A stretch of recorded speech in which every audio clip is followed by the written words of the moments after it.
চলে আসলাম আজকে আবার একটা নতুন ভিডিও নিয়ে। আর আজকের ভিডিওতে আলোচনা হবে পাঞ্চার কি করে ঠিক করতে হয়। হ্যাঁ বন্ধুরা, ছোট গাড়ি হোক কিংবা বড় গাড়ি, প্রত্যেকটা গাড়িতে আমাদের পাঞ্চার রিপেয়ারিং করতে হয়, সে টিউব হোক বা টিউব না থাকুক। তো আজকের বিষয়বস্তু আজকের ক্লাসে আমরা এটাই শিখব যে সঠিক নিয়মে কি করে পাঞ্চার রিপেয়ারিং করা হয় এবং কি করে পাঞ্চার রিপেয়ারিং করলে সেটা টেকসই হয় এবং অনেক দিন যায় বা পটি বারবার উঠে আসে না। তো চলো কথা না বাড়িয়ে সরাসরি চলে যাই বোর্ডে। তো পাঞ্চার আমরা সাধারণত কি করি, টিউবে ক্ষেত্রে ব্যবহার করি। মনে করো এটা একটা যদি আমাদের টিউব হয়, এই যে টিউব, আর এটা হচ্ছে টিউবের নল, আর এটা হচ্ছে টিউব। এইখান দিয়ে আমরা এয়ার প্রেস করি। তো মনে করো রাস্তাতে চলতে চলতে কি হয়েছে, এখানে একটা পিন ফুটে এইখানটায় লিক হয়েছে। তো এটা মনে করো আমাদের লিক হয়েছে। তো হাওয়া দেওয়ার পরে যখন এখানে আমাদের কি করতে হবে, পটিটা আমাদের তাহলে এখানে মারতে হবে। আমাদের বেশিরভাগ ক্ষেত্রে কি হয়, যখন এই পাঞ্চারগুলো রিপেয়ারিং করা হয় বেশিরভাগ ক্ষেত্রে পটিগুলো আমাদের উঠে যায়, থাকে না। 2-4 দিন চলার পরে পটিগুলো উঠে যায় মেকানিকদের বা মিস্ত্রিদের ফল্টের জন্যে। তো আজকের ভিডিওতে আমি আলোচনা করব কি করে সঠিক উপায়ে এই পটিটা মারা যায় বা পাঞ্চারগুলো ঠিক করা যায়। তো ছোট হোক কিংবা বড়, আমি যদি ধরি এটা একটা আমাদের টিউব, আমি অর্ধেক টিউব আঁকলাম, পুরো টিউবটা আঁকলাম না। তো এটা হচ্ছে আমাদের টিউব। তো লিকটা আমার এইখানে হয়েছে।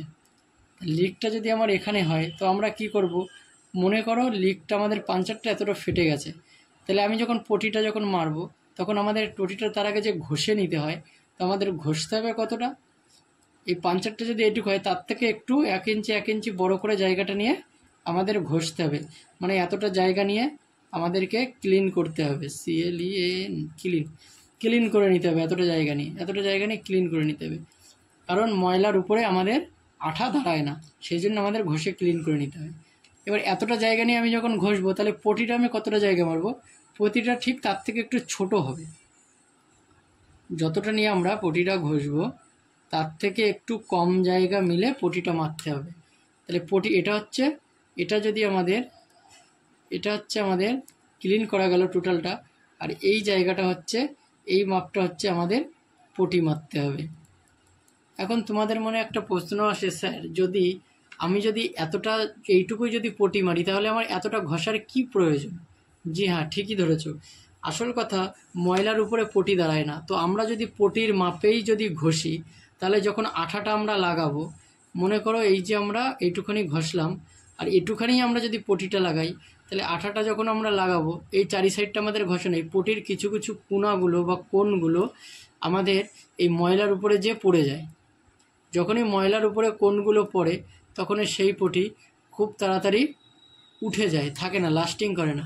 কিন্তু আমরা যদি পটির তুলনায় একটুখানি যদি বড় পটি কাটি বা বড় জায়গা মিলে ঘষি, তাহলে আমরা যখন আঠাটা লাগাবো তখন কোণাটা কিন্তু আমাদের নোংরা জায়গায় পড়ার কোনো সম্ভাবনা নেই।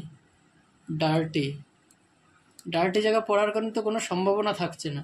আঠাটা পুরো লাগিয়ে দিচ্ছি, পুরো পরিষ্কার জায়গা পড়ছে এবং এটাকে ভালো করে যখন আমরা হাম্বর দিয়ে ফিক্সড করে দিচ্ছি তখন আমাদের কিন্তু পটিটা ভালো করে পেস্টিং হয়ে যাচ্ছে। তো প্রত্যেকটা মিস্ত্রিরা এই একই ভুল করে, তাহলে বুঝতে পারলে পটি কেন উঠে যায়। প্রত্যেকটা মিস্ত্রিরা আমাদের একই ভুল করে। চলো আরেকবার দেখিয়ে দিই। এইখানে যদি লিক হয় তাহলে পটিটা যদি আমি মারি এইটুখানি, তাহলে আমার ঘষতে হবে এতটা জায়গা নিয়ে, কারণ পটিটা যদি আমরা একটু বেশি করে ঘষে নিই তাহলে ময়লা উপরে পটিটা পড়বে না। আর পটিটা যখনই ক্লিন জায়গার উপরে পড়বে তখন পটিটার লাস্টিং বেড়ে যাবে, লংজিভিটি বেড়ে যাবে। কিন্তু বেশিরভাগ মিস্ত্রিরা যেটুখানি পটি মারে শর্ট টাইমের জন্য, তাড়াতাড়ি করার জন্য সেটুখানি ঘষে, যার জন্য আমাদের পটিটা উঠে যায়। এটাই হলো পটি বা পাঞ্চার মেরামত করার সঠিক উপায়। আর আগামী দিনের ভিডিওতে আমরা দেখাবো কি করে টিউবলেসের পাঞ্চার রিপেয়ারিং করতে হয়। আজকের ভিডিও এই পর্যন্ত। তো ভিডিওটা কেমন লাগলো সবাই কমেন্ট করে জানাবে এবং বুঝতে অসুবিধা হলেও সেটা বলবে। আর আমি থিওরি এবং প্র্যাকটিক্যাল দুরকমই দেখাবো তোমাদেরকে। তো যদি কারোর বুঝতে অসুবিধা হয় অবশ্য কমেন্ট করবে। আগামী দিনের ভিডিওতে কি দেখতে চাও সেটাও তোমরা আমাকে বলবে। আর লাইক সাবস্ক্রাইব এটা অবশ্যই করতে বলবো, কারণ একমাত্র মেকানিক্যাল ওয়ার্ল্ডই যা এই চ্যানেলে দেখাবে এবং তোমাদের শেখাবে, তা আর কোথাও তোমরা দেখতেও পারবে না এবং জানতেও পারবে না। তো চলো আজকের ভিডিও এই পর্যন্তই। সবাই ভালো থাকবে, টাটা। দেখা হচ্ছে আবার সামনের ভিডিওতে। ততক্ষণ ভালো থেকো।